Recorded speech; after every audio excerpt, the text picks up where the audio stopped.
لله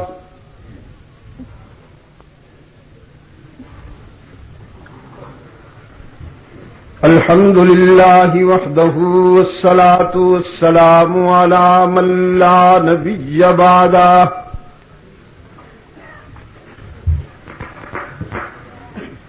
وعلى آله وأصحابه الذين أوفوا عهده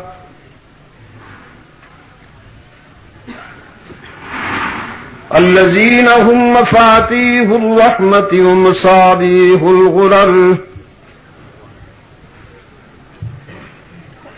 أعوذ بالله من الشيطان الرجيم.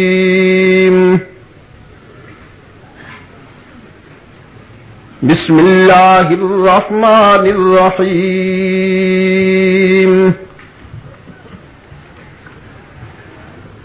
اليوم أكملت لكم دينكم وأتممت عليكم نعمتي ورضيت لكم الإسلام دينا.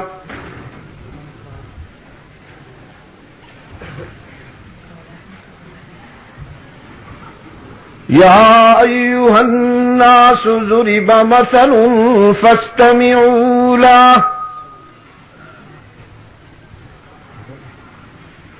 إن الذين تدعون من دون الله لن يخلقوا ذبابا ولو اجتمعوا له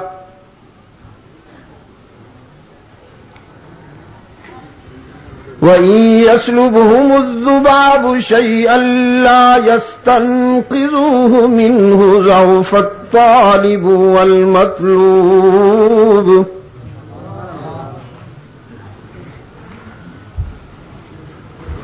ما قدر الله حق قدره إن الله لقوي عزيز. الله يصطفي من الملائكة رسلا ومن الناس إن الله سميع بصير.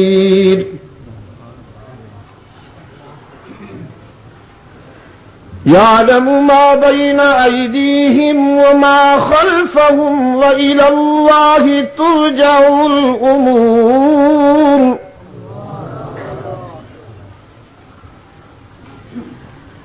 يا أيها الذين آمنوا اركعوا واسجدوا واعبدوا ربكم وافعلوا الخير لعلكم تفلحون.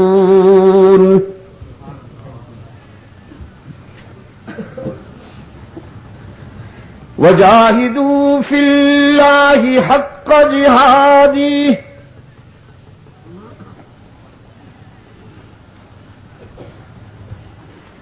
واجتباكم وما جعل عليكم في الدين من حرج ملة أبيكم إبراهيم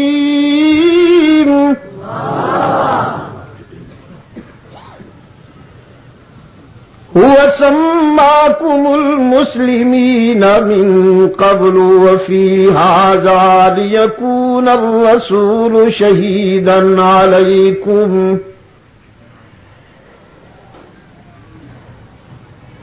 وتكونوا شهداء على الناس. فأقيموا الصلاة وآتوا الزكاة واعتصموا بالله هو مولاكم فنعم المولى ونعم النصير.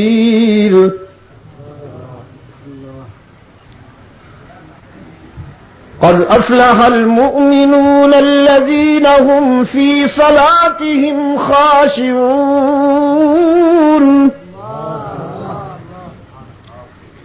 والذين هم عن اللغو معرضون والذين هم للزكاة فاعلون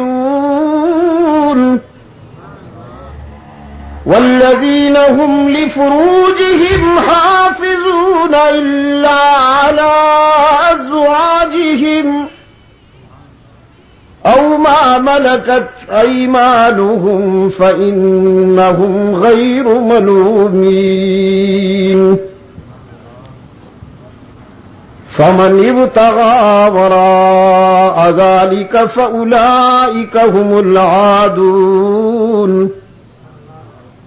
صدق الله مولانا العظيم. وعن معاوية بن أبي سفيان رضي الله تعالى عنهما قال قال قائدنا الأعظم رسول الله صلى الله عليه وسلم من يرد الله به خيرا يفقهه في الدين.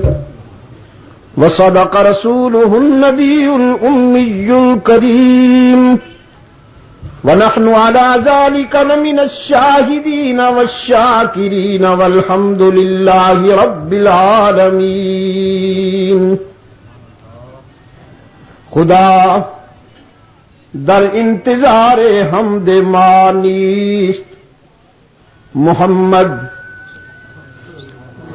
چشم بر راہ ثنا نیست، محمد حامد حمد خدا بس، خدا مدافرین مصطفیٰ بس. محمد از تو می خواهم خدا را، خدایا از تو حب مصطفیٰ را. اللهم صل على محمد وعلى آل محمد كما صليت على إبراهيم وعلى آل إبراهيم إنك حميد مجيد. اللهم بارك على محمد وعلى آل محمد كما باركت على إبراهيم وعلى آل إبراهيم إنك حميد مجيد. صدر اجلاس، ارباب علم و دانش، محترم بزرگوں اور عزیز دوستوں، آج 20 ستمبر 1991 ہم یہاں گھنٹہ گھر پشاور سرحد پاکستان میں دعوت و تبلیغ کی نسبت سے جمع ہیں،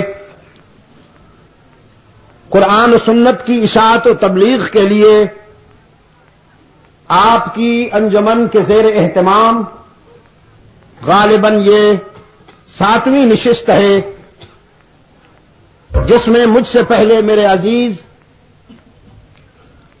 ڈاکٹر سومرو صاحب آپ سے مخاطب تھے سیرت سرور کائنات کے حوالے سے. میں ایک طویل بیرونی سفر سے ابھی حاضر ہوا ہوں، افریقی ممالک اور فرانس کے تقریباً 1 ماہ کے دورے سے میری پاکستان واپسی پر یہ پہلی گفتگو ہے جو آپ سے پشاور میں ہو رہی ہے. اس سے آپ اندازہ کر سکتے ہیں کہ پشاور کے در و دیوار سے مجھے کتنا تعلق اور محبت ہے، اور یہاں کے احباب کے ارشاد کی تعمیل کرنا میرے لیے کتنا اہم ہے. میں نے آج جمعہ کی نشست میں بھی دوستوں سے یہ گزارش کی تھی کہ اگر اللہ نے ہمیں بعد عشاء کے اجلاس تک زندگی دی تو ہم سیرت سرور کائنات کے اس پہلو پر گفتگو کریں گے کہ ان کی حیات طیبہ کے آخری لمحات اور ان میں پیش آنے والے واقعات سے ہمیں کیا سبق ملتا ہے. جہاں تک فضائل اور مناقب کا تعلق ہے تو جس طرح میرے عزیز ابھی آپ سے مخاطب تھے، کائنات کا ذرہ ذرہ اس موضوع پر طبع آزمائی کر رہا ہے اپنے اپنے ذوق کے مطابق. ہمیں تو یہ دیکھنا ہے کہ سیرت سرور کائنات سے ہمیں میسج کیا ملتا ہے اور اسوہ رسول کے عملی تقاضے کیا ہیں. ربیع الاول منصب شہود پہ آتے ہی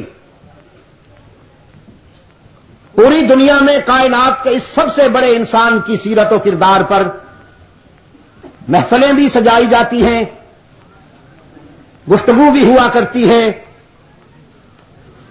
زبان سے قلم سے ہر شخص انسانیت کے اس محسن اعظم کو خراج تحسین اور خراج عقیدت پیش کرتا ہے۔ کرنا چاہیے کہ محمد سب کے ہیں صلی اللہ علیہ وسلم۔ ربیع اول اس بہار اولین کا نقیب ہے، اس بہار اولین کا امین ہے کہ جس کی طلعت نے، جس کی نمود نے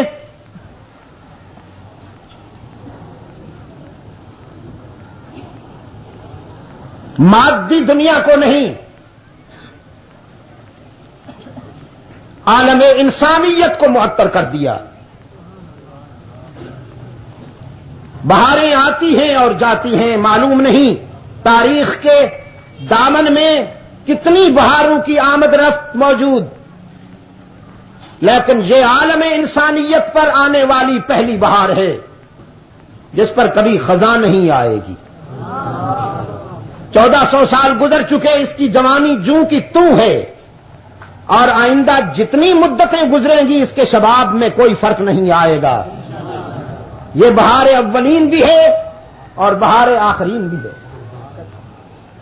اس سے پہلے اس جیسی کوئی بہار نہیں آئی تھی اور اس کے بعد بھی اس جیسی کوئی بہار ممکن ہی نہیں ہے۔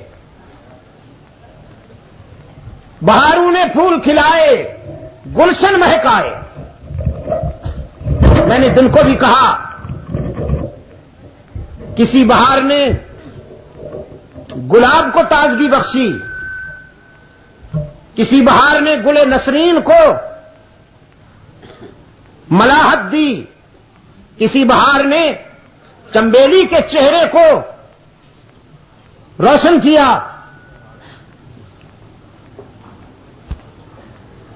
اور کسی بہار نے دن کے راجے اور رات کی نہ معلوم کیا کیا کو روشن کیا۔ یہ وہ بہار اولین ہے۔ ربیع الاول میں جو نمود پذیر ہوئی، جس کے گلشن میں کہیں صدق کی خوشبو ملتی ہے، کہیں عدل کی مہک آتی ہے، کہیں حیا و سخا اور کہیں زود و ولا کا منظر سامنے آتا ہے۔ اس بہار کے دامن میں جو پھول کھلے ہیں وہ اس بہار کی طرح سدا بہار ہیں، ان پہ بھی کبھی خزاں نہیں آئے گی۔ صدیق اکثر روئے جمال محمد است، کہا نا کسی روشن ضمیر نے، صدیق اکثر روئے جمال محمد است اور فاروق ذل جاہو جلال محمد است۔ اس لیے تو اللہ کے محبوب صلی اللہ علیہ وسلم نے فرمایا، یہ میرا سجایا ہوا گلشن ہے، ان میں جتنی بھی خوشبو ہے وہ میرے پسینے کی ہے۔ یہ میری تعلیم و تربیت کے عملی شاہکار ہیں، انہیں تنقید کا نشانہ نہ بنانا۔ ان سے محبت مجھ سے محبت ہوگی اور ان سے بغض مجھ سے بغض ہوگا، اور جو رسول سے بغض رکھے اس کا اسلام سے کیا تعلق؟ عزیز دوستو، یہ ہے فضائل کی باتیں ہوا کرتی۔ آج میں نے آپ سے جو گفتگو کرنی ہے وہ سرور کائنات صلی اللہ علیہ وسلم کی حیات طیبہ کے آخری لمحات سے متعلق ہے۔ جو آیہ کریمہ میں نے پڑھی، آپ صلی اللہ علیہ وسلم کی دنیاوی زندگی کے آخری لمحات میں نازل ہونے والی یہ آیہ کریمہ ہے۔ حجۃ الوداع کے موقع پر رحمت عالم صلی اللہ علیہ وسلم نے جو خطبہ ارشاد فرمایا، اللہ کے رسول صلی اللہ علیہ وسلم نے کتنے حج کیے؟ صرف ایک؟ سوچ لیجئے، آپ نے کتنے حج کیے ہیں؟ آپ سے میری مراد ہم سب، ہم میں سے کچھ ایسے ہیں کہ جنہوں نے 20 بھی حج کیے ہوئے ہیں، ٹھیک ہے نا؟ تو اللہ کے رسول صلی اللہ علیہ وسلم نے کتنے حج کیے ہیں؟ کچھ عجیب بات نہیں ہے؟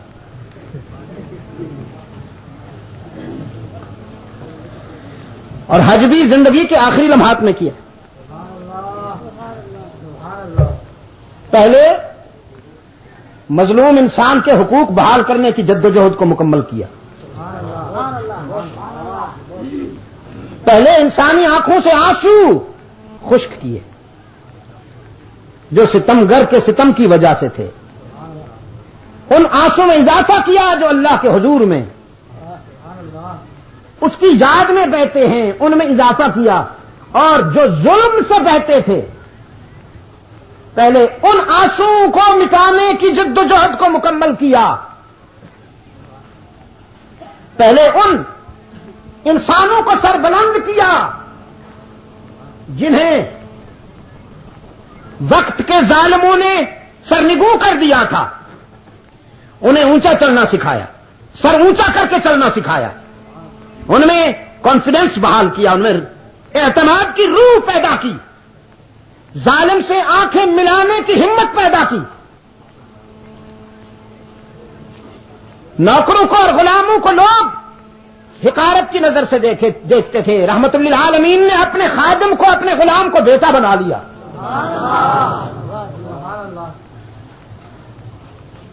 اور بیٹا بھی برائے نام نہیں, برائے کام, کارروائی ڈالنے کے لیے نہیں, شفقتوں کے خزانے لٹانے کے لیے بیٹا بنایا. اور پھر رحمت عالم نے جسے بیٹا بنایا, اللہ نے اسے مقام محبوبیت پر فائز کرتے ہوئے قرآن میں اس کا نام لے لیا, صرف اسی کا نام لیا بس. اصحاب رسول میں سے کسی اور کا نام نہیں لیا گیا. اشارے ہوئے ہیں, ان کے کردار کے حوالے سے اشارے ہوئے ہیں, ان کے ایثار کے حوالے سے اشارے ہوئے ہیں, لیکن جس کا نام لیا گیا وہ وہی ہے جسے رحمت عالم نے اپنا بیٹا کہا. تو پہلے انسانی حقوق کی بحالی کی جدوجہد میں اللہ کے رسول صلی اللہ علیہ وسلم نے فیصلہ کن کردار ادا کیا. پہلے مظلوموں کو ان کا حق دلوایا, ظالم کا ہاتھ روکا. پہلے دھرتی کو ستم سے اور ظلم سے پاک کرنے کی کوشش میں دن رات ایک کر دیا. جب اس کام سے فارغ ہو گئے تو پھر اللہ کے در پہ حاضری دی, صرف ایک حج کیا.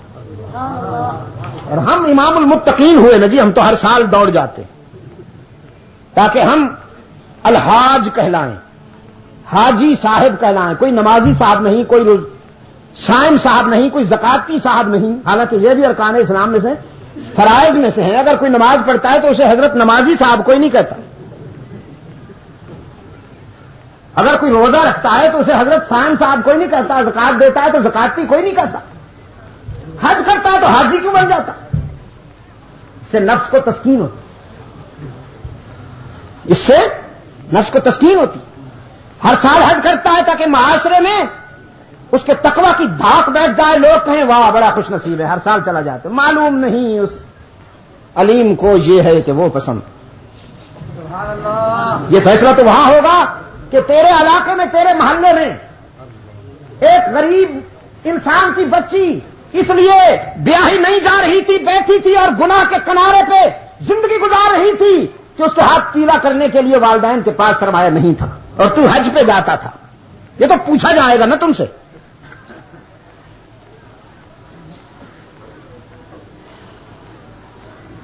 تیرے پڑوس میں ایک بھوکا پیٹ کی آگ بجھانے کے لیے اپنے ایمان کو ختم کر بیٹھا تھا. قاتل فقر ان یکون کفرا. فتوے تو دیتے ہو نا, کبھی انسانی مسائل کو بھی ٹچ کیا؟ ناراض ہوتے ہو نا, فلاں نے رشوت کیوں لے لی؟ کبھی یہ سوچا کہ آپ اس کو تنخواہ کتنی دے رہے ہیں, اس کے بچے کتنے ہیں, اس کے ضروریات کتنے ہیں؟ صرف فتویٰ ہی ہے آپ کے پاس. جس کا خرچہ 10,000 ہو اور آپ اس کو تنخواہ 1,500 دیں اور آپ اس سے توقع رکھیں کہ وہ متقی بن کے رہے گا, یہ آپ کی خوش فہمی ہے. اس کے ضروریات کو ملحوظ رکھتے ہوئے اس کو تنخواہ دیں. آپ تو وہ ہیں کہ بظاہر انکار کرتے ہو کہ ہم کوئی تنخواہ نہیں لیں گے, اور ماہانہ خرچ تمہارا 3 کروڑ روپے ہوتا. اب بھی اس بھوکے ننگے غریب اور مقروض ملک کی کابینہ جو ماشاء اللہ صرف 53 ارکان پر مشتمل ہے, 53 ارکان وہ بھی سوکھے سڑے کمزور قوم کے درد میں اور قوم کے دکھ میں ان کو دیکھا جائے تو اندازہ ہوتا ہے کہ ماشاءاللہ ان سے زیادہ اس قوم کا اور ملت کا ہمدرد کون ہوگا. ان کی شکلیں اور چہرے دیکھیے, ایسے معلوم ہوتا ہے پوری قوم کا خون چوس کر اپنے ڈھانچے میں اتار لیا ہے, ٹپکتا ہے خون. اور درباری ملا کہتا ہے ایمان کا نور ہے.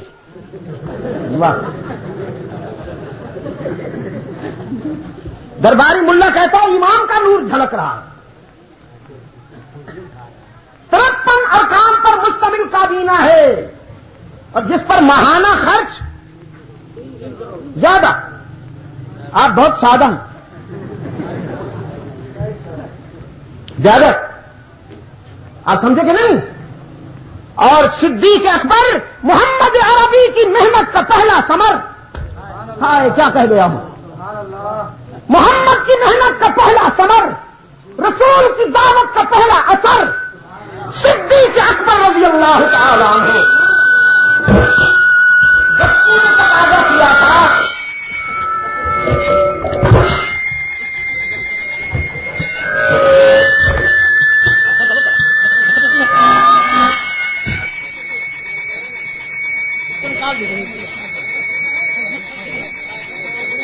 بس بچوں نے تقاضا, اس کو کہنے دیں اور میری بات سنیں آپ.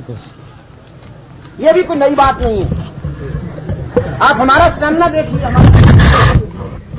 ہم ہر پروگرام میں اسی سے گزارا کرتے ہیں. وہ اقبال کہتا ہے نا تو بگویم مسلمانم بے لرز, پھر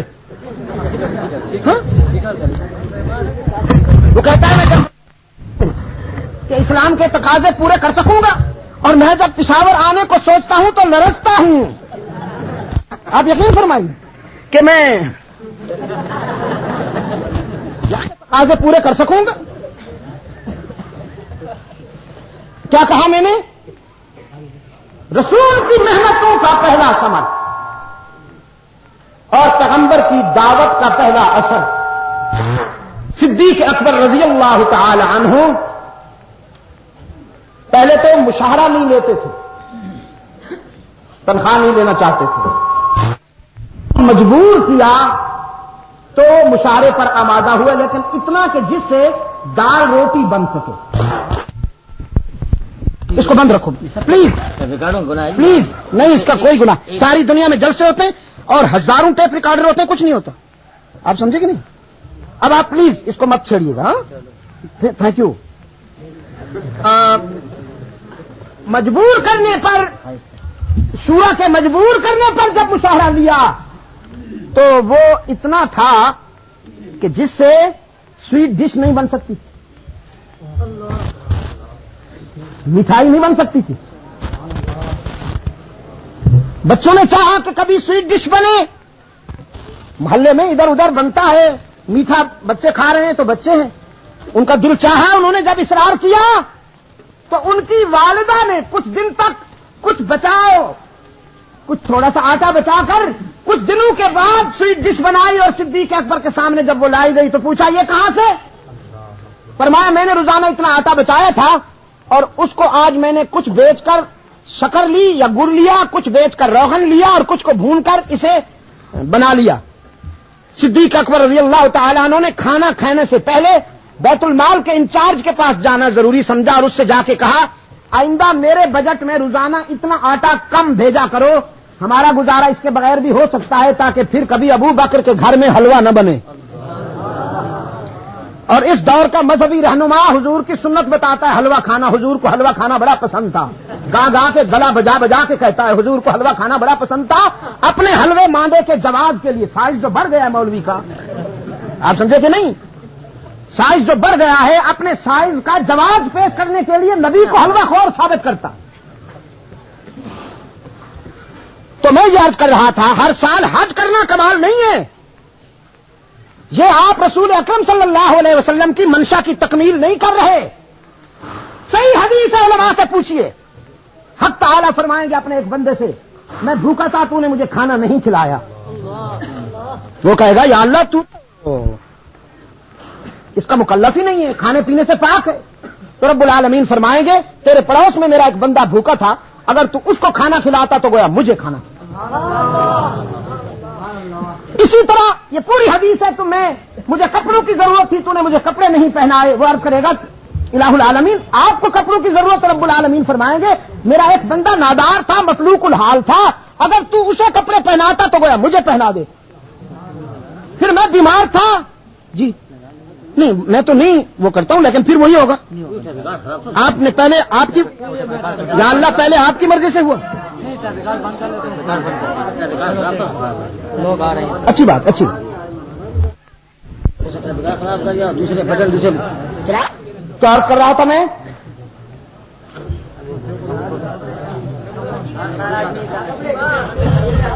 بیمار تھا تو مجھے پوچھنے نہیں آیا تھا. فرض کرے گا الہ العالمین آپ تو بیمار نہیں ہوتے، آپ تو مکلف ہی نہیں ان باتوں، آپ تو بیماروں کو شفا دینے والے ہیں، بیمار کہاں ہوتے ہیں؟ تو پھر وہی بات آئے گی کہ تیرے پڑوس میں میرا ایک بندہ بیمار تھا، اگر تو اس کو پوچھنے چلا جاتا تو گویا مجھے پوچھنا ہوتا. وہ غریب آدمی تھا، اس کو جانتا کوئی نہیں تھا، بڑا آدمی نہیں تھا کہ اسے پوچھنے کے لیے وزیر صاحب جائیں، ووٹوں میں اضافہ کرنے کے لیے، عاقبت بنانے کے لیے کوئی نہیں پوچھتا کسی کو، ووٹ بنانے کے لیے. انسانوں کے دکھوں میں کام آنے پر میں کئی حج قربان کر دوں. مولانا مفتی صاحب، حاجی صاحب، اگر آپ انسانی دکھوں کے مداوع میں جو آپ کو اللہ نے رزق دیا ہے اور دولت دی ہے، اگر آپ اس کو اپنے جیسے اللہ کے بندوں کے دکھوں کے مداوع میں کام میں لائیں تو انشاءاللہ آپ دیکھیں گے حشر میں کئی حجوں سے بھی زیادہ اس کا اجر آپ کے نامہ اعمال میں ہوگا. یہ بات یاد رکھ کے جائیے گا آج کی اس ملاقات کہ رسول اللہ صلی اللہ علیہ وسلم نے صرف ایک حج فرمایا اور وہ بھی زندگی کے فرمایا الیوم اکملت لکم دینکم واتممت علیکم نعمتی. اليوم اکملت لکم دینکم واتممت علیکم نعمتی ورضیت لکم الاسلام دینا. ہم نے آج تمہارے لیے دین کی تکمیل کر دی اور نعمتوں کا اتمام کر دیا، اور ہم نے تمہارے لیے اسلام کو ضابطۂ حیات پسند کر لیا. خوشی کی بات ہے کہ غم کی؟ خوشی کی بات، جیسا کہ آپ نے فرما دیا، صحابہ نے اس پر اظہار مسرت، ایک دوسرے کو مبارکباد دی، گلے لگایا، ماتھے چومے، ہر چہرے پر فرط مسرت میں، فرط راحت میں خوشی کے آثار چمکتے ہوئے نظر آئے.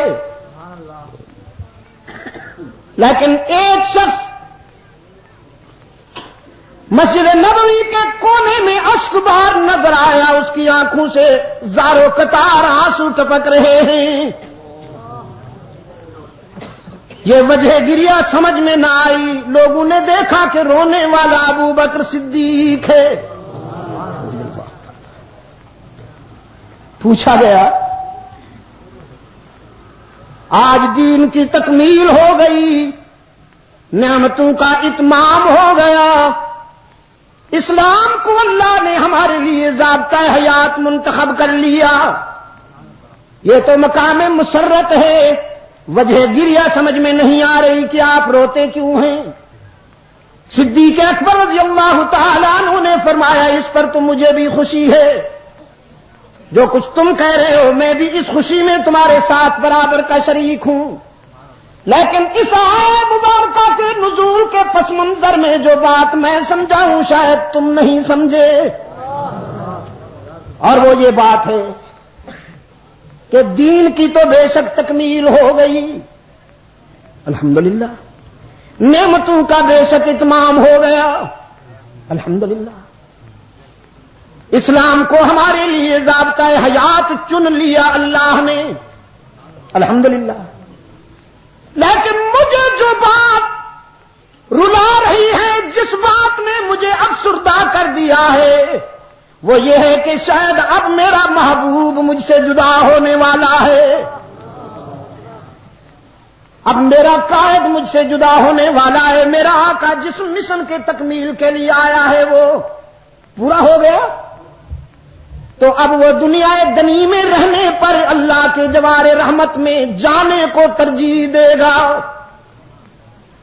چنانچہ یہی ہوا کہ رحمت عالم صلی اللہ علیہ وسلم نے صحابہ کرام کو جمع کر کے پھر خطبہ ارشاد فرمایا۔ یہ سفر کے آخری ایام ہیں، سن 14 ہجری، سن 14 ہجری کا سفر، 13 ہجری مکمل ہو گیا تھا ذوالحجہ کے اختتام پر، محرم سے 14 ہجری شروع تھا، اور سفر کے آخری ایام میں رحمت عالم صلی اللہ علیہ وسلم کو مرض موت لاحق ہوا۔ ام المومنین سیدہ میمونہ کے گھر میں آپ تشریف فرما تھے، جہاں آپ کو بخار ہوا اور آشوب راس کی شکایت محسوس ہوئی، درد سر محسوس ہوا۔ آپ صلی اللہ علیہ وسلم نے صحابہ کو جمع کر کے خطبہ دیا، فرمایا اللہ نے اپنے ایک بندے کو یہ حق دیا کہ تم چوائس کر لو، چاہو تو دنیا میں رہنا پسند کر لو، تمہارے لیے عرصہ حیات بڑھا دیا جائے گا، اور چاہو تو ہمارے دامن رحمت میں آ جاؤ۔ تو اللہ کے اس بندے نے دنیا کو چھوڑ کر اللہ کے دامن رحمت میں جانا پسند کر لیا۔ بات تو کنایے میں تھی کہ صراحت میں ہوتی تو شاید صحابہ یہ برداشت نہ کر سکتے، بات تو کنایے میں تھی، لیکن پھر صدیق اکبر سمجھ گئے۔ واقع سے اسرار نبوت کہا نا انہیں اہل نظر نے صدیق اکبر کو، پھر سمجھ گئے اور پھر روتے رہے۔ اور صحابہ کرام نے جب پوچھا کہ کیا ہوا تو پھر فرمایا کہ یہ جس بندے کا تذکرہ ہو رہا تھا وہ خود رحمت عالم صلی اللہ علیہ وسلم ہی ہیں۔ آپ صلی اللہ علیہ وسلم کی مبارک زندگی کے یہ آخری ایام غزوہ تبوک کے بعد دنیا کے مختلف حصوں سے عالمی سطح پر جو وفود آتے رہے، رحمت عالم صلی اللہ علیہ وسلم ان سے ملاقاتیں کرتے رہے اور ہدایات دیتے رہے اسلام کی اشاعت کے سلسلے میں، قرآن و سنت کی دعوت و تبلیغ کے سلسلے میں اور جہاد کے سلسلے میں۔ ہاں ایک بات اور میں عرض کرنا بھول گیا تھا، اسے کہتا چلا جاؤں کہ آپ صلی اللہ علیہ وسلم نے ساری زندگی میں حج تو اور جہاد کتنی مرتبہ کی ہے؟ صرف 27۔ نہ میرے عزیز، پھر وہی سادگی والی بات کہہ دی آپ نے، حج ایک مرتبہ اور جہاد بے شمار مرتبہ، میں گن بھی نہیں سکتا۔ اور ہم نے حج کئی کیے ہیں اور جہاد ایک مرتبہ بھی نہیں کیے۔ ہم جیسے عاشق نہیں ملیں گے، ہم بڑے منفرد قسم کے عاشق ہیں کہ حج کئی کرتے ہیں اور جہاد ایک مرتبہ بھی نہیں کیا۔ تو صدیق اکبر رضی اللہ تعالیٰ عنہ نے فرمایا دین کی تکمیل ہو گئی، نعمتوں کا اتمام ہو گیا، اسلام کو اللہ نے ہمارے لیے ضابطہ حیات منتخب کر لیا، اور رحمت عالم صلی اللہ علیہ وسلم جو مشن لے کے آئے تھے وہ مشن مکمل ہو گیا۔ سب سے اہم مشن یہ کہ اللہ کی توحید بے داغ رہے، اللہ کی توحید بے داغ رہے۔ پشاور والوں، اللہ تمہیں نظر بد سے بچائے۔ اس پلیٹ فارم سے ہر بیماری کے علاج کے لیے قرآن و سنت کے مطابق آواز اٹھتی رہی، اور خصوصی پہچان ہے اس پلیٹ فارم کی کہ توحید و سنت کی اشاعت میں میرے اسلاف نے جو کردار ادا کیا ہے وہ ہمارے لیے معیار ہے۔ اللہ کی توحید بے داغ ہوگی تو تمہاری دنیاوی زندگی خطرات سے محفوظ رہے گی۔ اگر توحید کے تصور میں کوئی نقص پیدا کر بیٹھو گے تو خطرات سے نہیں بچ پاؤ گے۔ سارام کی بلندیوں سے میرے آقا نے جو پیغام نشر کیا، قولو، کچھ لوگوں نے کہا یہ ذکر ہے، کچھ لوگوں نے کہا روحانی سفر کے لیے سرمایہ ہے، کچھ لوگوں نے کہا تسبیح ہے۔ یہ سب صحیح ہے، یہ تسبیح بھی ہے، ذکر بھی ہے، روحانی سفر کا سرمایہ بھی ہے، لیکن سچی بات یہ ہے کہ ہر دور کے فرعون کے لیے پیغام موت ہے، لا الہ الا اللہ۔ توحید صرف یہ نہیں ہے کہ اللہ کے سوا کسی کی عبادت نہ کی جائے، یہ بھی توحید ہے کہ اللہ کے سوا کسی کا سجدہ نہ کیا جائے، اللہ کے سوا کسی کے در کا طواف نہ کیا جائے، اللہ کے سوا کسی کو مشکلات میں پکارا نہ جائے، یہ سب توحید ہے، لیکن یہ بھی توحید ہے کہ ان الحکم الا للہ۔ سیدنا یوسف نے علی قائدنا علیہ التسلیم جو اپنے سجن کے دوستوں سے خطاب فرمایا،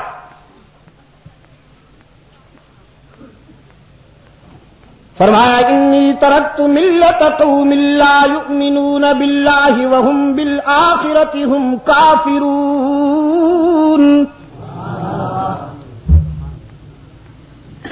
ہائے، حالانکہ مخاطب بھی مسلمان نہیں تھے،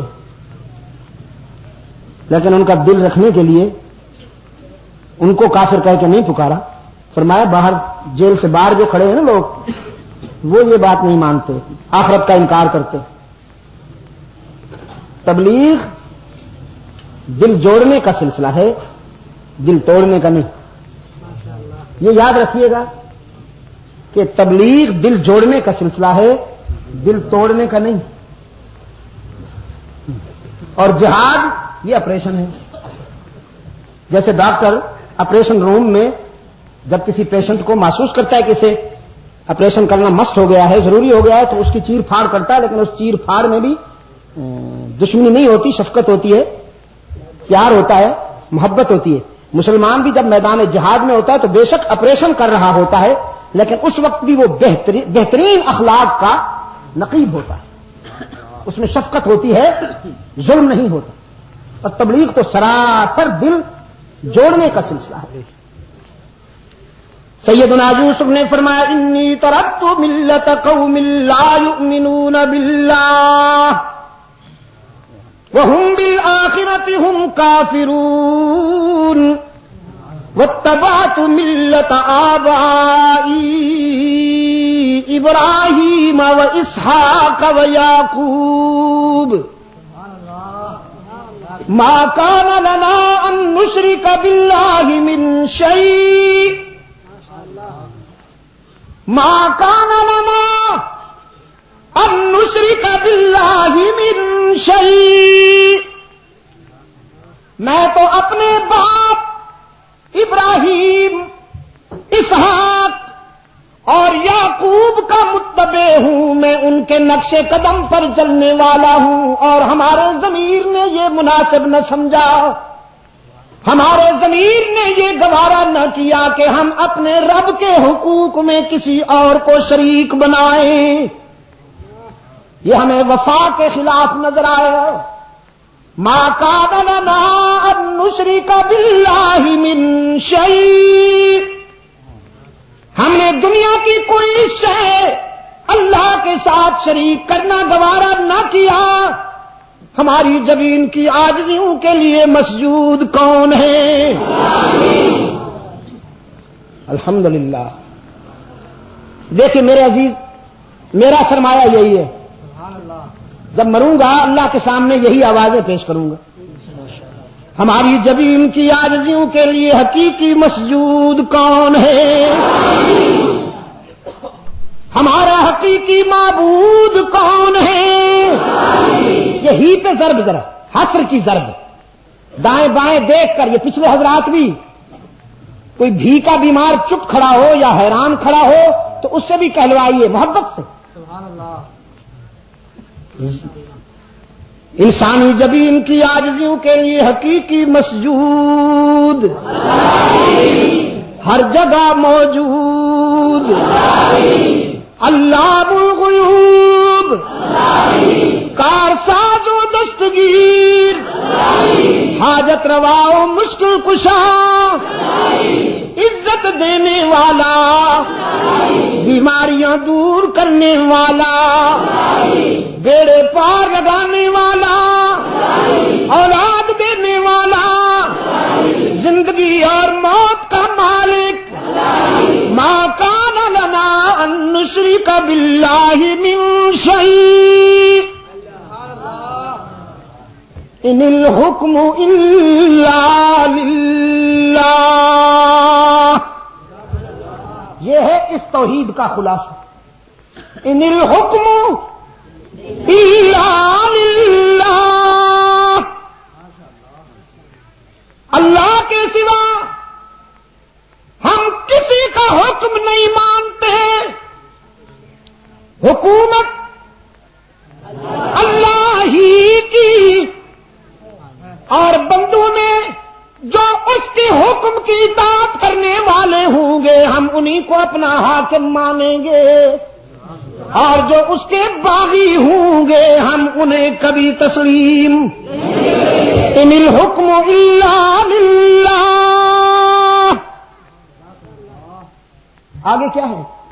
ذالک من فضل اللہ علینا وعلی الناس ولکن اکثر الناس لا یعلمون۔ یہ ہم پہ بھی اللہ کا فضل ہے اور لوگوں پر بھی اس کا کرم ہے کہ اس نے اپنی توحید کو سمجھنے کی ہمیں صلاحیت عطا کی ہے، استعداد بخشی ہے۔ یہ خطاب تو یوسفی ہے، بظاہر خطاب یوسفی ہے، لیکن تمام انبیاء اور رسول کا ٹارگٹ یہی ہے۔ میرے آقا نے بھی اس مشن کی تکمیل کر لی، اللہ کی حکومت کے قیام میں زندگی کے ایک ایک لمحے کو جدوجہد سے آراستہ کیا، اور اب سفر کی تیاری کر لی، سفر کی تیاری کر لی۔ اس دنیا کو چھوڑنے سے 4 دن پہلے رحمت عالم صلی اللہ علیہ وسلم نے حکم دیا کہ میرے یار غار سے کہا جائے اب وہ نماز پڑھے۔ اصل میں حجرہ عائشہ صدیقہ جو ہے آپ صلی اللہ علیہ وسلم نے اپنی زندگی کے آخری لمحات سیدہ عائشہ صدیقہ کے حجرہ میں گزارے، ازواج مطہرات سے اجازت لے کر باقی تمام بیویوں کی رضامندی کے ساتھ آپ صلی اللہ علیہ وسلم نے اپنے آخری لمحات حجرہ عائشہ صدیقہ میں گزارے، اور اللہ کو یہ انتخاب اتنا پسند آیا کہ حق تعالی نے ہمیشہ کے لیے وہیں اپنے محبوب کے قیام کا فیصلہ فرما لیا۔ آج بھی رحمت عالم وہیں سو رہی ہیں، یعنی حجرہ عائشہ صدیقہ رضی اللہ تعالی عنہا میں۔ تو آپ صلی اللہ علیہ وسلم نے علالت کے زمانے میں حجرہ عائشہ صدیقہ رضی اللہ تعالی عنہا میں تو آپ تھے ہی، ذرا کپڑا ہٹا کے صحن مسجد اور شمع رسالت کے پروانوں نے جب جمال مصطفی کی جھلک دیکھی تو سینوں میں قلوب مرتعش ہو گئے کہ شاید ہمارے آقا آئے، لیکن آپ صلی اللہ علیہ وسلم نے تبسم فرما کر پردہ دوبارہ سامنے کر لیا۔ آپ نے نقاہت کی وجہ سے چونکہ چلنے کے قابل نہ تھے تو فرمایا ابو بکر سے کہو وہ نماز پڑھائیں۔ صدیقہ کائنات حضرت عائشہ رضی اللہ تعالی عنہا نے عرض کیا اللہ کے محبوب آپ کے مصلی پر ابو بکر کھڑے ہو کے نماز پڑھا سکے گا؟ میں ان کی بیٹی ہوں اور بیٹی سے زیادہ باپ کو کون جانے گا؟ ابو بکر سے یہ صدمہ برداشت نہیں ہوگا کہ وہ آپ کی عدم موجودگی میں آپ کے مصلی پہ کھڑا ہو سکے۔ وہ بہت رقیق القلب ہے، بہت نرم دل ہے، کسی اور کے لیے فرمائیے۔ رحمت عالم صلی اللہ علیہ وسلم نے پھر فرمایا ابو بکر سے کہو میری امت کو نماز پڑھائیں۔ اور مزے کی بات یہ ہے کہ جن دوستوں کو ابو بکر کا نام ہضم نہیں ہوتا ان کی معتبر کتابوں میں بھی یہ بات لکھی ہوئی ہے، ان کی حیات القلوب میں بھی یہ بات لکھی ہوئی ہے، نام تو حیات القلوب، کہ مرو ابا بکر فَلْيُصَلِّ بِالنَّاسِ، ابو بکر سے کہو وہ میری امت کو نماز پڑھائیں۔ تو صدیقہ کائنات نے پھر عرض کیا اللہ کے محبوب کہیں صدمے سے ابو بکر یہ تعمیل نہ کر سکیں تو رحمت عالم صلی اللہ علیہ وسلم نے اب ذرا تیکھے لہجے میں، ذرا تیز لہجے میں فرمایا تم چپ رہو، تم چپ رہو۔ اور پھر سیدنا علی رضی اللہ تعالی عنہ سیدنا عباس ابن عبد المطلب رضی اللہ تعالی عنہ کی طرف دیکھ کے فرمایا مرو جاؤ اور ابو بکر سے کہو وہ میری امت کو نماز پڑھائیں۔ نبی کا لہجہ بتا رہا تھا کہ یہ حکم فرشی نہیں عرشی ہے، میں ہی نہیں چاہتا، میرا رب بھی چاہتا ہے، میں تو ترجمانی کر رہا ہوں اس کے حکم کی۔ چنانچہ ارشاد رسول کی تعمیل میں صدیق اکبر رضی اللہ تعالیٰ عنہ مصلی پہ آئے، اور جو ہی وہ مصلی پہ آئے اللہ کے رسول نے فرمایا میرا جی چاہتا ہے کہ مجھے لے چلو۔ تو سیدنا علی اور سیدنا عباس رضی اللہ عنہما یہ دونوں ہاشمی گھرانے کے چشم و چراغ رحمت عالم صلی اللہ علیہ وسلم کو صحن مسجد نبوی میں لائے ہیں، ایک ہاتھ حضرت علی پر اور دوسرا ہاتھ حضرت عباس پہ رکھے ہوئے رحمت عالم صلی اللہ علیہ وسلم تشریف لائے۔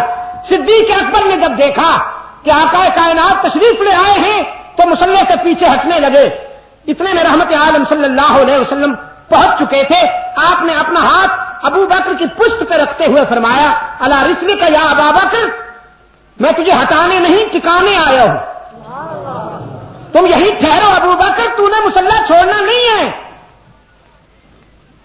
رحمت عالم صلی اللہ علیہ وسلم مصلی پہ بیٹھ گئے اور صدیق اکبر کو اپنے پہلو میں کھڑا کیا۔ آپ صلی اللہ علیہ وسلم خفی آواز میں تکبیریں کہتے رہے اور صدیق اکبر جلی آواز میں اللہ کے رسول کی تکبیروں کو بلند کرتے رہے مقدر کی حیثیت سے۔ اس طرح امت نے نماز ادا کی، ابو بکر نے رسول کی اقتدا کی اور امت نے ابو بکر کی اقتدا کی، اور اس کے بعد 17 نمازیں رحمت عالم صلی اللہ علیہ وسلم کی مبارک زندگی میں صدیق اکبر نے اس امت کو پڑھائی ہیں بالاتفاق۔ جلال میں نہیں کہہ رہا، جوش میں نہیں کہہ رہا، ہوش میں کہہ رہا۔ اگر کوئی انکار کرتا ہے تو ہمیں بلائے، ہم اس کو مطمئن کریں گے۔ اگر دنیا کی کسی عدالت میں جانا چاہتا ہے تو ہمیں بلائے، ہم وہاں ثبوت پیش کریں گے اپنے لٹریچر سے بھی اس کے لٹریچر سے بھی کہ رسول اکرم صلی اللہ علیہ وسلم کی مبارک زندگی میں صدیق اکبر نے اس امت کو 17 نمازیں پڑھائی ہیں۔ آپ بھی یاد رکھا کیجیے اس بات کو۔ اور اسلام میں نماز کے اندر جو امام ہوتا ہے وہ غلام نہیں ہوتا، جس طرح آپ نے سمجھ رکھا ہے کہ 400-500 روپے اگر دے دیے تو اب وہ آپ کا نوکر بن گیا، آپ کا غلام بن گیا۔ جو عبادت میں آپ کا امام ہے وہ دنیاوی معاملات میں بھی آپ کا امام ہے۔ یہ تو فرنگی دور کے کرشمے ہیں نا کہ اس نے مولوی کو نفرت کا نشانہ بنا دیا، ملا جی بنا دیا۔ وہ اپنے چرچ کے پادری کو فادر کہتے ہیں اور جاہل مسلمان اپنے مسجد کے امام کو ملا جی کہتے ہیں، اور کمزور سے کمزور شے ملا جی، یہاں تک اس سے چور بھی نہیں ڈرتے۔ لقب جو لگا رہے تھے چور، اور کسی کے چلنے کی آواز آئی تو جو نگرانی کر رہا تھا اس نے سیٹی بجائی کہ خبردار ہو جاؤ، بی الرٹ بی الرٹ، کوئی آ رہا ہے۔ وہ ہٹ کے ایک طرف کھڑا ہو گیا تو انہوں نے دیکھا کہ مولوی صاحب کھانستے ہوئے چلتے ہوئے بڑے مخصوص انداز میں نماز تہجد کے لیے جا رہے تھے، تو اس نے کہا انہوں نے اپنا کام کرے تو مولوی صاحب جا رہے ہیں، یعنی یہ کچھ نہیں کہہ سکتے۔ ہم نے سمجھا کوئی اور ہوگا، کوئی جاندار آدمی ہوگا جس سے ڈرنا چاہیے، یہ تو مولوی صاحب ہیں، اس کا کوئی خطرہ نہیں۔ اور مولوی صاحب اتنے سادہ، ہمارے وہاں کھانے وال کے قریب ایک مولانا صاحب ہیں، ذرا دیہات میں رہتے ہیں، ان کے ہاں رات کو چور گھس آیا، اتفاق سے انہوں نے پکڑ لیا، دونوں گتھم گتھا ہو گئے۔ وہ چھڑانے کی کوشش کر رہا ہے، مولانا نے پکڑا ہوا ہے، تو اتنے میں اس نے کہا وہ مولانا آپ میرے پاؤں پہ چڑھ گئے۔ مولانا نے چھوڑ دیا، وہ بھاگ گئے اور بھاگتے بھاگتے کہنے لگا میں تیرا گھر لوٹنے آیا تھا، تو میرے پاؤں پہ چڑھنا بھی گوارا نہیں کرتا، ہم نے ایسا شریف آج تک نہیں دیکھا۔ یہ اتنی کمزوری کیوں آئی؟ اس کے پیچھے اگر آپ غور فرمائیں تو معاشی پس منظر آپ سمجھے گا نہیں۔ یہ جو محتاج ہوتا ہے نا، محتاج، اس کی عزت نفس، اس کی سیلف ریسپیکٹ، اس کا اعتماد، یہ سب کچھ ڈیمیج ہو جاتا ہے۔ اس لیے علماء کرام کوشش کریں کہ وہ محتاج نہ رہیں. اگر اللہ آپ کو توفیق دے. ابھی میں فرانس سے آیا ہوں, وہاں مجھے یہ دیکھ کر بڑی خوشی ہوئی کہ وہاں علماء کو میں نے دیکھا نماز پڑھائی مسجد میں, اور مسجد سے اتر کر اپنے بہت بڑی دکانیں ہیں ان کی, بڑے ڈپارٹمنٹل قسم کے سٹور ہیں ان کے شاپنگ سینٹر میں, وہاں آ کر وہ بزنس کرتے ہیں. نماز کے لیے پھر وہاں چلے جائیں.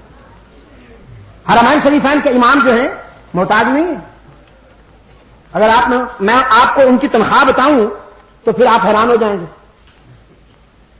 مسجد نبوی کا جو امام ہے وہ مدینے کا چیف جسٹس بھی ہے. تو وہاں کسی مقتدی سے کہیے نا, وہ کہیں کہ امام صاحب دیر سے کیوں آئے ہیں آپ؟ امام صاحب یہ آپ نے سلوار نیچے کیوں کی ہوئی ہے؟ امام صاحب یہ آپ کی پگڑی یوں کے بجائے یوں کیوں ہے؟ اور امام صاحب یہ آپ ٹوپی کے بغیر پگڑی کے آپ نماز کیوں پڑھا رہے ہیں امام صاحب؟ یہ جو غصہ آتا ہے ہمارے مقتدی حضرات کو, جن کو گھر میں جوتے لگتے ہیں, وہ امام صاحب پر حکومت. آپ یقین کریں, اٹ از مائی ایکسپیرئنس. گھر میں جن کی کوئی نہیں سنتا, اور مسجد میں آ کر امام صاحب پر حکومت کرتے, اس لیے کہ امام صاحب محتاج ہیں. مجھے آپ معاف کریں گے, میں یہ باتیں اس لیے عرض کر رہا ہوں کہ آپ اس نقطے پر غور کیجیے اور اپنی اصلاح فرمائیے. نماز پڑھائیے اور آپ کے مقتدیوں کو پتا ہو کہ یہ ہم سے لے گا کچھ نہیں. اور یہ جو آپ کا محراب میں کھڑا ہوا ہے نا, وہ ڈنڈا جس کو پکڑ کر آپ خطبہ دیتے ہیں یتیم کی طرح, جیسے اندھا کھڑا ہوتا ہے, اس ڈنڈے کو کبھی کبھی چلایا کیجیے, اس سے ذرا کام لیا کیجیے. طریقہ نہیں آتا تو پولیس کے بھائیوں سے سیکھیے کہ لاٹھی چارج کیسے کیا جائے, اس سے کام لیجیے. جو مرید ذرا, جو مقتدی ذرا ٹیڑھا ہونے لگے, اس ڈنڈے سے اسے سیدھا کیجیے, طبیعت ٹھیک کیجیے اس کی.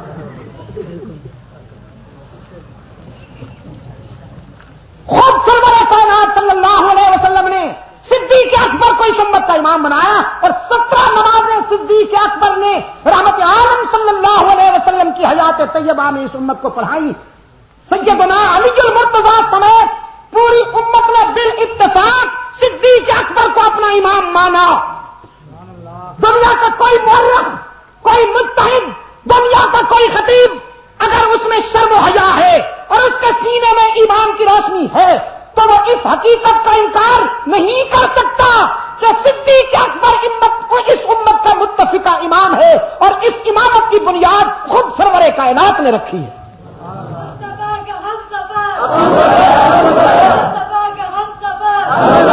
تو ہم اس لیے کہتے ہیں کہ جس کو علی نے امام مانا ہے, تم بھی اسے امام مانو.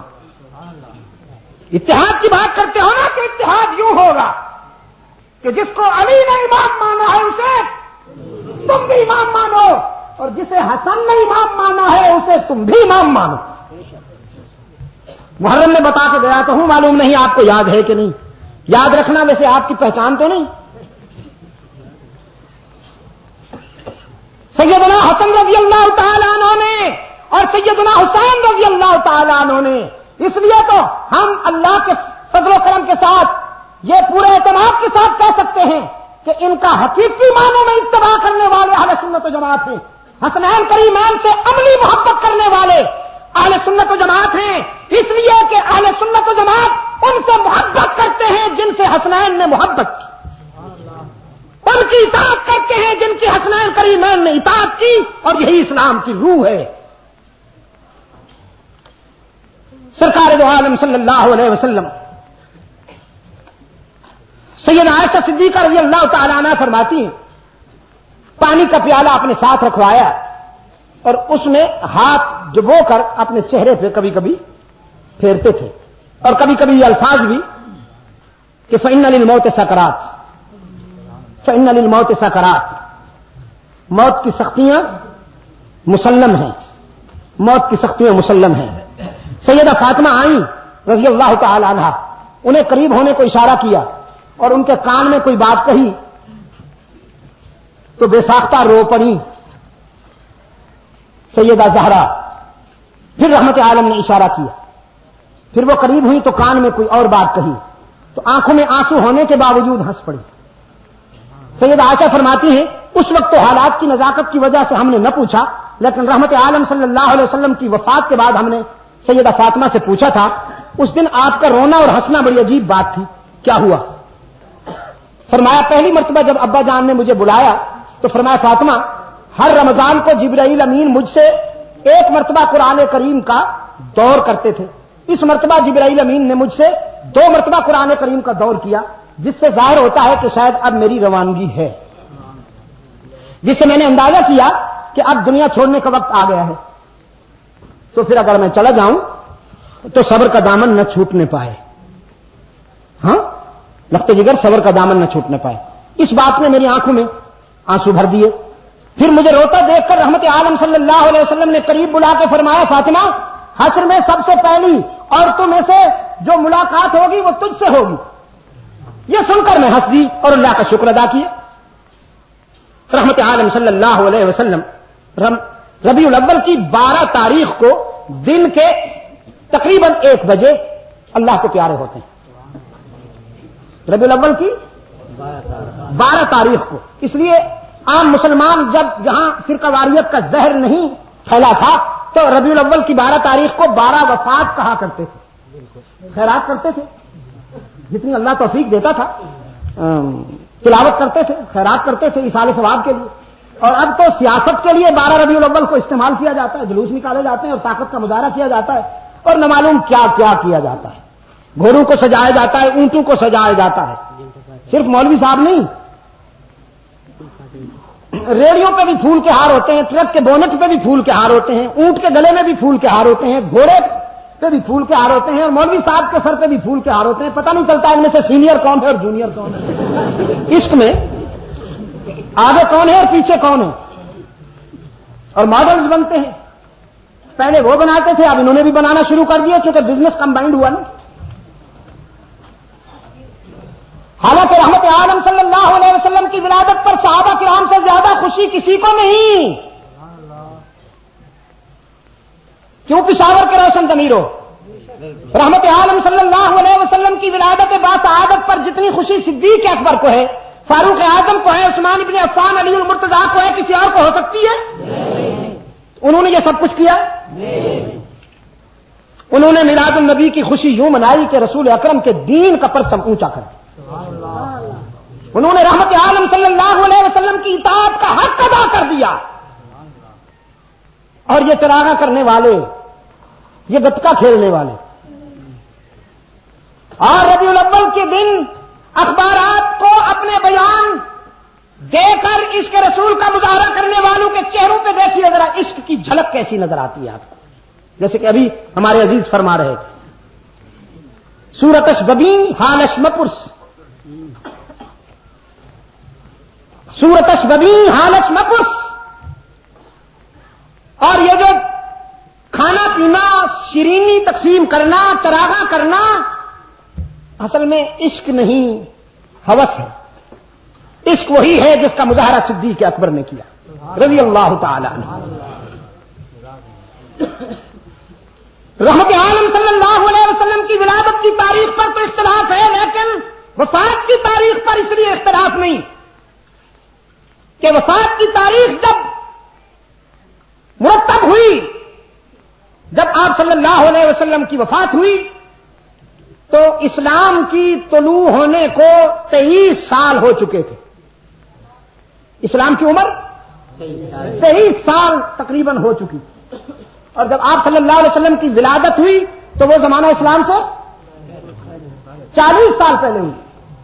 اس تاریخ پر تو اختلاف ہے کہ وہ ربیع الاول کی 7 کو ہوئی، 3 کو ہوئی، 9 کو ہوئی، 13 کو ہوئی، 12 کو ہوئی، مختلف روایات.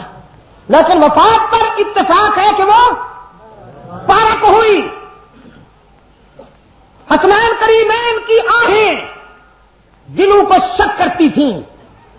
سیدہ فاطمہ زہرا فرما رہی تھیں، صبت علی مصائب لو انہا صبت علی الايام سرن لیالیا. میرے بابا کی وفات نے مجھ پر اتنے صدمے ڈھائے ہیں، اتنے غم توڑے ہیں کہ اگر ان غموں کا کچھ حصہ چمکتے ہوئے سورج پہ پڑ جائے تو روشنی سلب ہو جائے.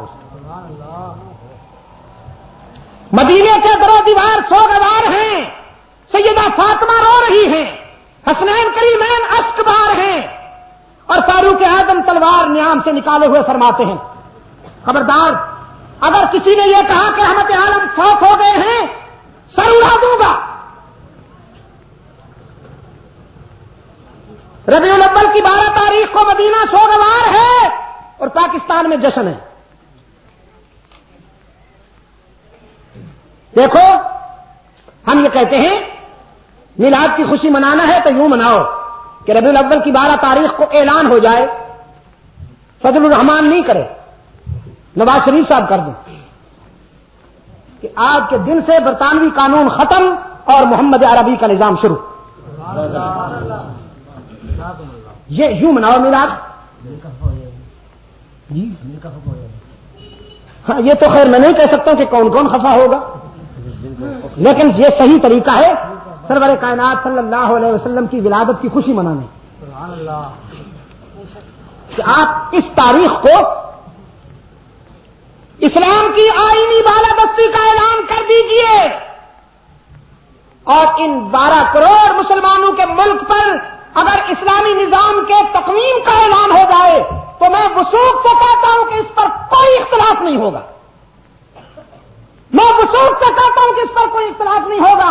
اور اگر کسی نے دل کے بیمار نے اختلاف کرنے کی کوشش کی تو اس کے ساتھ وہی برتاؤ کیا جائے گا جو صدیق اکبر نے اپنی خلافت کی ابتدا میں کیا تھا. یہ متفقہ بات ہے، اس پہ کوئی اختلاف نہیں ہے، اس پہ کوئی تنازع نہیں ہے. جناب صدیق اکبر رضی اللہ تعالیٰ عنہ آئے، فاروق اعظم رضی اللہ تعالیٰ عنہ فرط غم میں شمشیر بکٹ پھرتے ہیں، فرماتے ہیں خبردار اگر کسی کی زبان پر یہ جملہ آیا کہ حضور فوت ہوئے ہیں وہ میری تلوار سے بچ نہیں پائے گا. صدیق اکبر نے بلایا ابن خطاب ادھر آؤ. خطبہ مسنونہ پڑھا اور پھر فرمایا سنو. پورا مدینہ جمع ہو گیا. فرمایا ان اللہ امر محمدن صلی اللہ علیہ وسلم وابقاه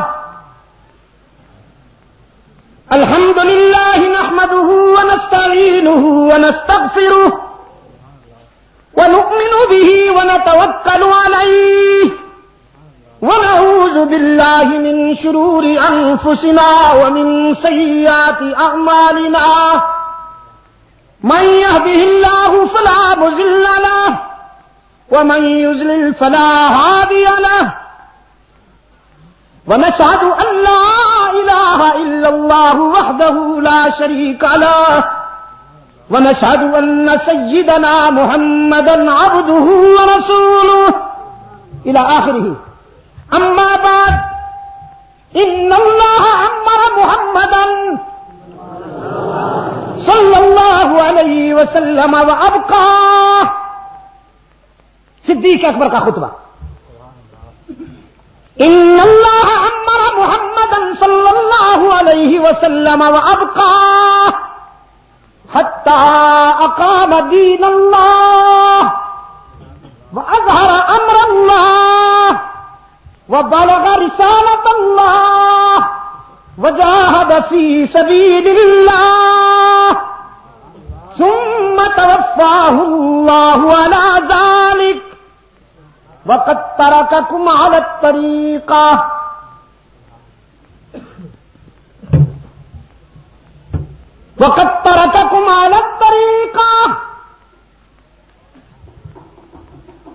فإن دين الله قائم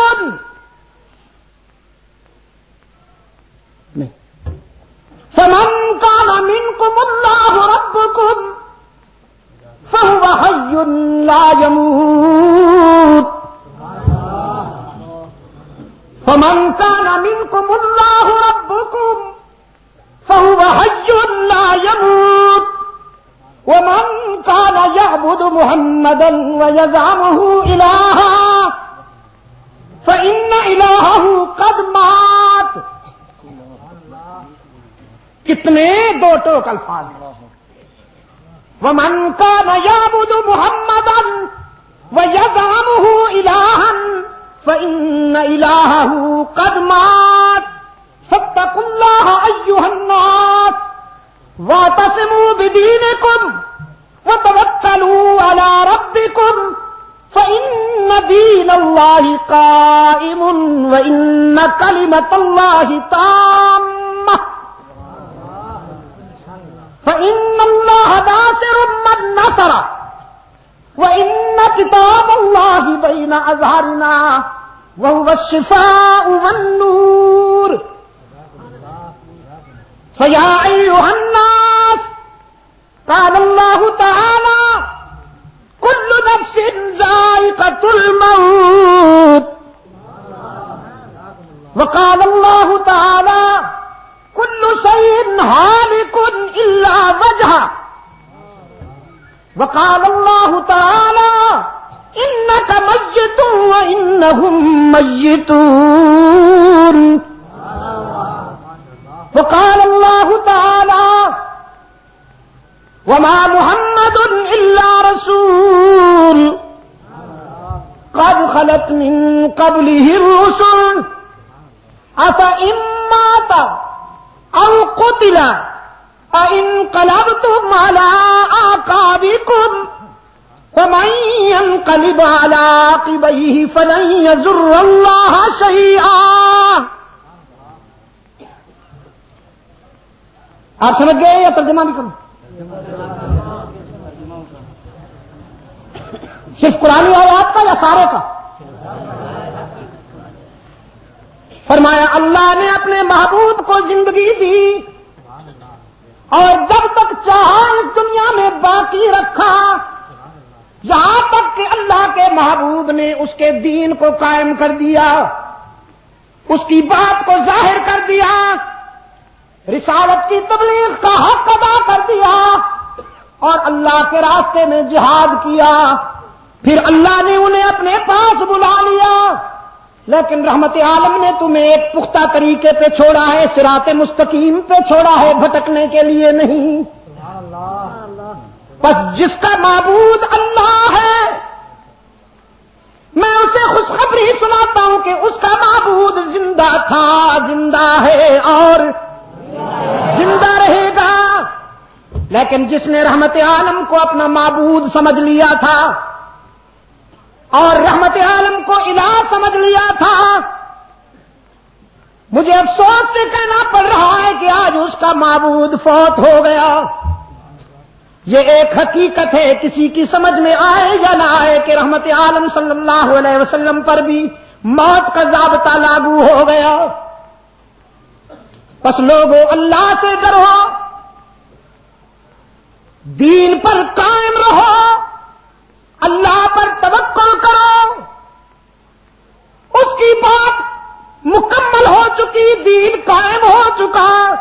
اللہ ہمارا مددگار ہے اور قرآن ہمارے پاس موجود ہے جو ہماری تمام بیماریوں کا علاج بھی ہے اور تمام اندھیروں کو دور کرنے کے لیے نور بھی ہے. پھر قرآن کریم کی ان آیات کو کوڈ کیا صدیق اکبر نے کہ رب العالمین نے فرمایا ہر شے دنیا کی مٹنے والی ہے، جسے ہم نے بنایا موت کا مزہ چکھے گی، وہی باقی رہنے والی ذات ہے. اللہ نے اپنے محبوب کو خطاب کر کے فرمایا موت آپ پہ بھی آئے گی، آپ کے مخالفین پہ بھی آئے گی، پھر حشر میں آپ بھی اور وہ بھی آئیں گے، ان سے تمام باتوں کے متعلق پرسش ہوگی. فرمایا محمد عربی صلی اللہ علیہ وسلم ہمارے معبود نہیں محبوب تھے، اللہ کے رسول تھے، اللہ نہیں رسول اللہ تھے. محمد عربی اللہ نہیں رسول اللہ تھے.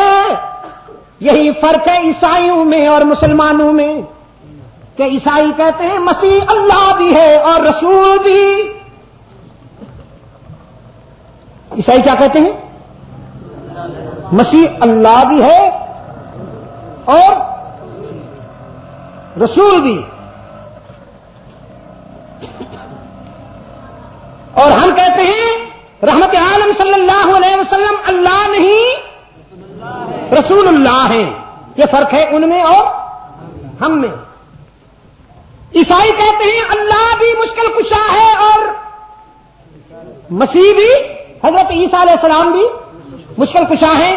وہ کہتے ہیں اللہ کے آگے بھی جھکیں گے اور عیسیٰ کے آگے بھی جھکیں گے.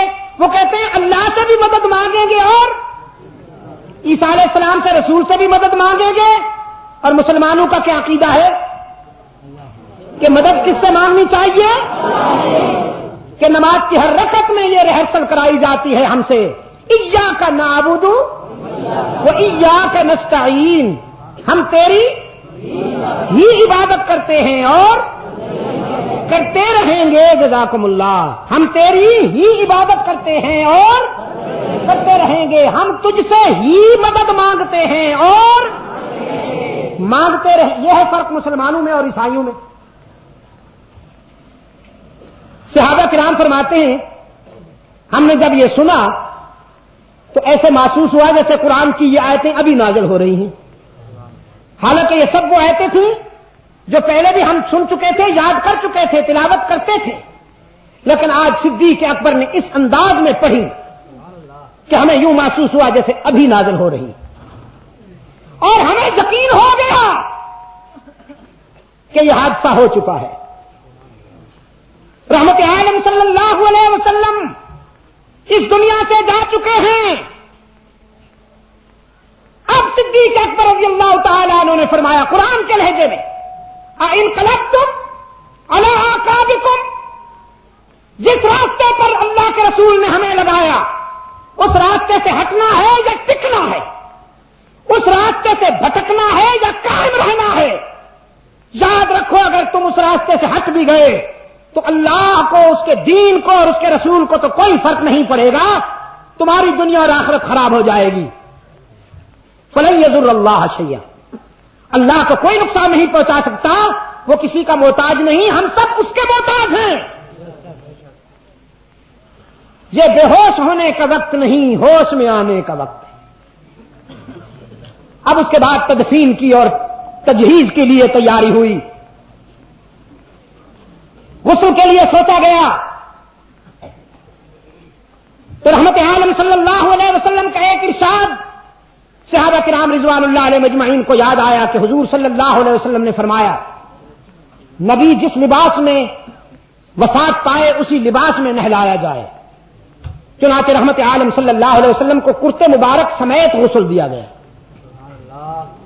پھر جب آپ کو کفن کے کپڑے پہنائے گئے تو اس وقت وہ کرتا اتارا گیا, کفن کے کپڑے اوپر رکھ دے. تدفین کے لیے نماز جنازہ کے لیے بات آئی تو صدیق اکبر رضی اللہ تعالیٰ عنہ نے رحمت عالم کی وہ حدیث سنائی کہ جب میرا انتقال ہو تو کچھ دیر کے لیے میری میت کو تنہا چھوڑ دینا کہ پہلے مجھ پر آ کے جبرائیل امین نماز جنازہ پڑھیں گے, پھر تمام فرشتے آئیں گے, کچھ دیر کے بعد پھر تم آنا. چنانچہ رحمت عالم صلی اللہ علیہ وسلم کے جسد اطہر کو حجرہ عائشہ صدیقہ ہی میں رکھا گیا. کچھ دیر کے لیے ارشاد نبوی کی تعمیل میں جسد اطہر کو تنہا چھوڑ کر پھر صحابہ کرام جماعت 10 12 اندر آتے تھے اور درود و سلام اور دعا پڑھتے تھے, اور اسی طرح نماز جنازہ ادا ہوئی کہ امامت نہیں ہوئی. یاد رکھیے. پھر آپ حضرات کنفیوز ہوتے ہیں, پھر آپ سوالات کرتے ہیں بڑے عجیب قسم کے. رحمت عالم صلی اللہ علیہ وسلم کی نماز جنازہ یوں ادا کی گئی کہ امامت نہیں ہوئی. 10 12 کی صورت میں مسلمان حجرہ عائشہ صدیقہ میں آتے رہے اور نماز درود و سلام پڑھتے رہے اور دعا جنازہ پڑھتے رہے. اس کے بعد تدفین کی بات آئی تو صدیق اکبر نے پھر حضور اکرم صلی اللہ علیہ وسلم کی وہ حدیث سنائی کہ آپ صلی اللہ علیہ وسلم نے فرمایا پیغمبر جہاں فوت ہوتا ہے وہیں دفنایا جاتا ہے. چنانچہ جہاں رحمت عالم صلی اللہ علیہ وسلم نے وفات پائی اسی جگہ آپ صلی اللہ علیہ وسلم کی قبر کھودی گئی اور وہیں رحمت عالم صلی اللہ علیہ وسلم کو اللہ کے سپرد کیا گیا. تدفین کے بعد سیدہ فاطمہ زہرا رضی اللہ تعالی عنہا نے صحابہ سے پوچھا سارا کام مکمل ہو گیا؟ عرض کیا ہاں سیدہ سارا کام مکمل ہو گیا. پھر رو پڑی اور کہنے لگیں جن زلفوں کی اللہ نے قرآن میں قسمیں کھائیں, جس چہرے کو قرآن کی آیات سے تزئین بخشی گئی, جو جسم معطر تھا کہ جس کی خوشبو سے پوری دنیا معطر ہوئی, تم نے اس جسم پر کیسے مٹی ڈالی؟ تمہارے دل نے کیسے گوارا کیا کہ تم نے اس جسم پر مٹی ڈالی؟ اور صحابہ کرام رضوان اللہ علیہ مجمعین پر جو کیفیت طاری ہوئی اس جملے پر، وہ میں الفاظ میں بیان کرنے سے قاصر ہوں دوستو، لیکن ربیع الاول کی 12 تاریخ صدیق اکبر کے خطبے کی گونج آج بھی سنائی دیتی ہے کہ بے ہوش ہونے کا نہیں، ہوش میں آنے کا وقت ہے۔ آج کے حالات میں بالخصوص جبکہ پوری دنیا اضطراب کا شکار ہے،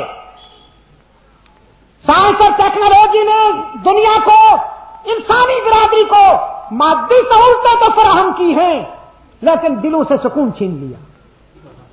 پہلے انسان جھوپڑے میں پرسکون سوتا تھا، اب کوٹھیوں اور محلات میں سکون کی نیند نہیں میسر آتی، اسے خواب آور گولیاں کھانی پڑتی ہیں۔ یہ منشیات کی لعنت کیا ہے؟ یہ لوگ کیوں نشہ کرتے ہیں؟ اس لیے کہ وہ بے چین ہیں، اپنی بے چینی کو دور کرنے کے لیے نشہ کرتے ہیں۔ روس بھی ناکام ہو گیا ہے، امریکہ بھی ناکام ہو گیا، دنیا تمام تر کوششوں کے باوجود منشیات کی لعنت کو دور نہیں کر سکی، اس لیے کہ جب تک انسان کے اندر کی بے چینی کو دور نہیں کرو گے یہ سب بیماریاں جو کی تو رہیں گی، اور اندر کی بے چینی کو دور کرنے کے لیے محمد کے پیغام کی اشاعت کی ضرورت ہے صلی اللہ علیہ وسلم۔ اس پیغام کی اشاعت کی ضرورت ہے جس نے بکریاں چرانے والوں کو انسانی قافلے کا سالار بنا دیا۔ اس پیغام کی اشاعت کی ضرورت ہے جس نے کساوت کو سعادت سے بدل دیا، عداوت کو محبت سے بدل دیا، دشمنیوں کو دوستیوں سے بدل دیا، جہالت کو معرفت سے بدل دیا، بگڑنے والوں کو ایسا بنایا کہ فرشتوں سے بھی بلند و بالا نظر آئے۔ اللہم صلی علی سیدنا محمد النبی الامی وعلی آلہ واصحابہ وبارک وسلم۔ ربنا آتنا فی الدنیا حسنۃ وفی الآخرۃ حسنۃ وقنا عذاب النار۔ اے اللہ عالم اسلام کی مدد فرما، مسلمان جہاں کہیں مظلوم و مجبور ہیں ان کی دستگیری فرما، روحانی جسمانی بیماروں کو شفاء عاجل عطا فرما، پاکستان کو قرآن و سنت پر مبنی آئین عطا فرما، فلسطین کے مسلمانوں کی مدد فرما، افغانستان کے مسلمانوں کی مدد فرما، کشمیر کے مسلمانوں کی مدد فرما۔ اس سرزمین پر اعلاء کلمت اللہ کے لیے جمعیت علماء اسلام کی جدوجہد کو اے اللہ کامیابیوں سے ہمکنار فرما، اور جیسا کہ ہمارے عزیز نے فرمایا ہم سب کو اس قافلہ حق و صداقت میں شمولیت کی توفیق عطا فرما۔ جمعیت کی رکن سازی میں اپنا کردار ادا کیجیے، جمعیت کے رسالہ ابابیل کو پھیلائیے۔ یہاں پشاور میں کتنے رسالے آ رہے ہیں؟ 10,000 آنے چاہیے مدنی صاحب، اچھی بات ہے، 2,000 بھی بہت اچھی بات ہے لیکن 10,000 آنے چاہیے۔ ابابیل کو پڑھیے، ہاں ابابیل کا مطالعہ کیجیے، دوسروں کو بھی پڑھائیے۔ اس سے صرف آپ سچی خبروں سے ہی باخبر نہیں رہیں گے بلکہ جمعیت کی جدوجہد میں آپ کا حصہ اسی حوالے سے بھی شامل ہوگا۔ اس کی جتنی بھی آپ اشاعت کر سکیں ضرور کیجیے۔ اللہ تعالی ہم سب کو سچائی کے راستے پر استقامت کے ساتھ چلنے کی توفیق عطا فرمائے۔ کہ میری یورپ میں ہونے والی تقاریر کا مجموعہ اسلام اور انسانیت اور شاجی رحمت اللہ علیہ کی تقاریر نوائے درویش جو میں نے 25 سال پہلے لکھی تھی، ہمارے عثمانیہ لائبریری والوں نے اس کو شائع کیا، پڑھے لکھے حضرات اس کا ضرور مطالعہ فرمائیں، بہت سی روشنی میسر آئے گی آپ کو۔ انجمن تبلیغ قرآن و سنت کو اللہ تعالیٰ جزائے خیر عطا فرمائے، جس کی کوششوں سے یہ قرآن و سنت کی اشاعت و تقویم کے پروگرام ترتیب دیے جاتے ہیں اور ملک بھر سے آپ علماء کرام کی قیمتی باتوں سے استفادہ کرتے ہیں۔ اللہ تعالیٰ اس سے زیادہ اس انجمن کو ترقی اور فروغ عطا فرمائے، اور اللہ تعالیٰ انجمن کو توفیق دے